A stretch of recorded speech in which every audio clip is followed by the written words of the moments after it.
Pregame.com. Welcome back to Pregame.tv. This is the last video of the week from our crew. Bryan Leonard has a play on the New York Giants, Washington Redskins. Scintillating Sunday night football. Bryan, what are you excited about this one? Auburn, Alabama, Texas A&M, Missouri, and I'm stuck with the Giants and the Redskins here. Guys, we try to always put on the national TV games, Sunday Night Football, Monday Night Football, Thursday, whatever.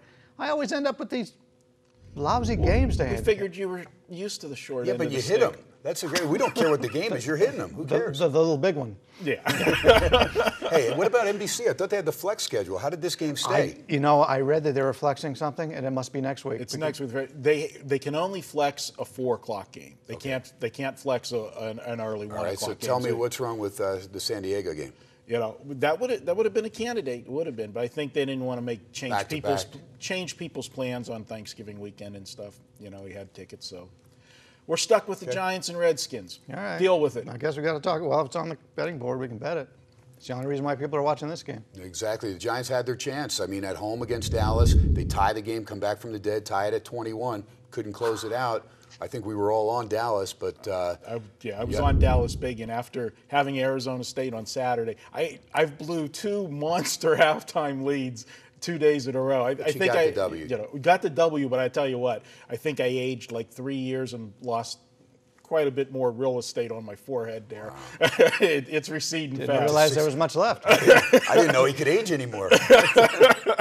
But Monday Night Football, could Washington look any worse than they did Monday night? San Francisco will do that to you. I don't care. This Niner defense, even in the 2 losses, the back-to-back losses, the defense was outstanding. It's the best in football. Seattle's secondary is good, but now with the loss of Browner, I have San Francisco rated the #1 defense in the NFL. I did a radio show with Fezzik yesterday, and he claimed that San Francisco was going to win the Super Bowl, and he gave me every other team.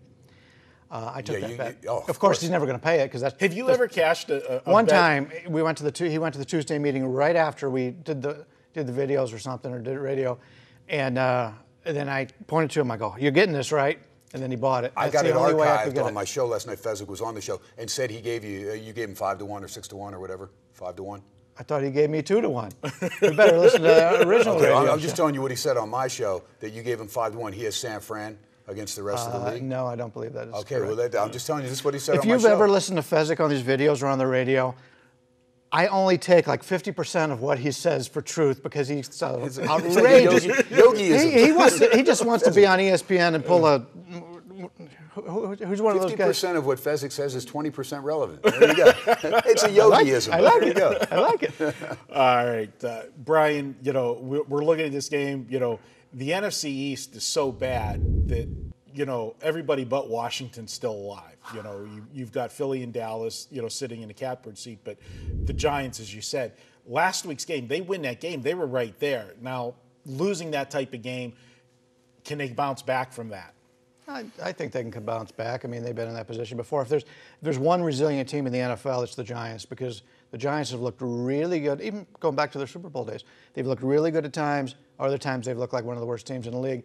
But you know, basically, at the end of the season, you know exactly where the Giants are going to be. They're going to be in that 7-9 win, and sometimes they get hot at the end, and they're able to make it through the playoffs. How about Ahmad Brooks coming out saying he didn't think RG3 should be on the field?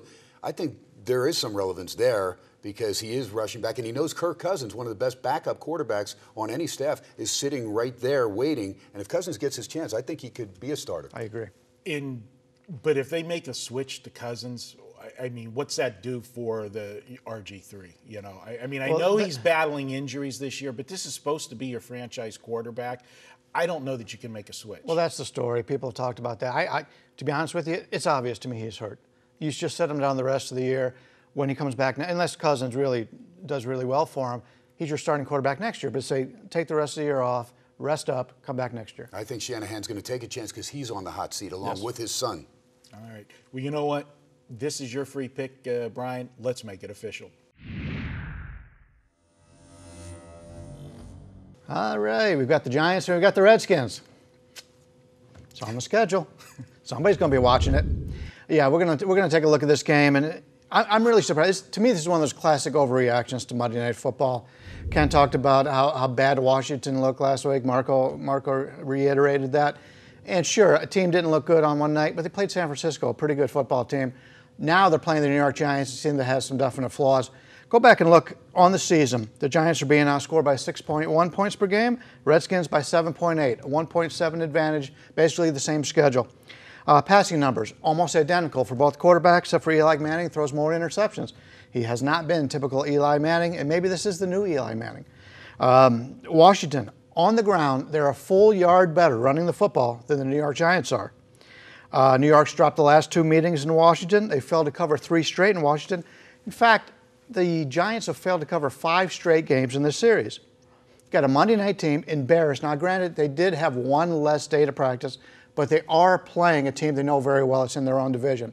So you've got Washington look terrible on Monday Night Football, and what have we always said? Go against the teams that win real big on Monday Night Football. Take the teams who look terrible on Monday Night Football. There's no way Washington should be the underdog in this game. They should be a 2-3 point favorite here, if you ask me. I'll take the points right now with Washington. They win this game straight up. Just like last week, I'm going to sprinkle a little bit on my 1 point underdog.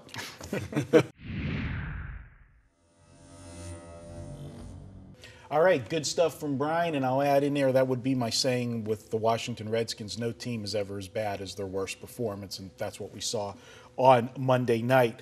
Guys, that wraps it up for this week. I want to thank Bryan Leonard, Ken Thomson, yours truly, Marco D'Angelo. I want everybody to wish you a happy Thanksgiving. Yes. This is the public service announcement part. Guys, be careful this weekend. This is a tricky week of college football with all of the rivalry games. You know, a lot of times you could just throw out the stats. You got rivalries. You get some underdogs that are going to jump up because for some teams, this is their bowl game. Don't get carried away this weekend because you got 5 days of nonstop football and TV. Bet like you would bet any other week of the season. Yeah, Marco, oh, good. I'm sorry. I just want to point out, because the games are on all week long, I don't know about you guys, but we like to be in a system. Tuesdays we do this, Wednesdays we do this. Because of the shortened schedule, and it's going more during the week, it throws us off. Now just imagine if you're a football player. So there's a lot of variance going on this week. Same thing with the college hoops, and that's my sport. So, check us out, pregame.com. I know everybody's focused on football, but I'm off to a great start on college basketball. I love that sport. Also, if you're here in Vegas, do not drink and drive. I know it's easy to go out. There'll be check stops all over. 456 Ride. They come and get you and your car. So you wake up, your car's right there, a little flat fee. 456 Ride, 702 if you're in Vegas area. It's just a great thing because a lot of people don't want to wake up and not have their vehicle there. 456 Ride, they take you and your vehicle. Great stuff. All right, guys, we'll be back next week. Tuesday crew will be in, Fezzik, VR, and Brady Cannon, and we'll be back on Wednesday next week, taping again. Have a great weekend.